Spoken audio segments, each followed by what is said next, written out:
Hello everyone, this is RKV and you are watching Unreal Universe. The iPhone 2018 is rumored to be coming out without the notch.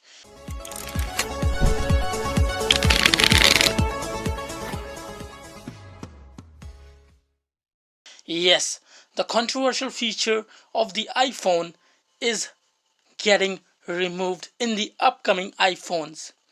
I pity for those companies who are inspired so much by the notch. So the question is, how are they going to do it? How they are going to completely remove the notch? What about the sensors? What about the cameras? A patent has come out that they might be using micro technology to do it. There will be micro holes in the display for the sensors and camera. Through these micro pores, the camera and the sensor will be working. However, this is still a rumor. I would suggest you to take it with a pinch of salt.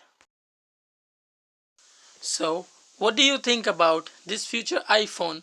Let me know in the comments section below and hit that like button if you want to see this killer feature on the next iPhone, and subscribe for daily tech news and rumors. That's all for today. I'll see you tomorrow in the next one. Till then, peace.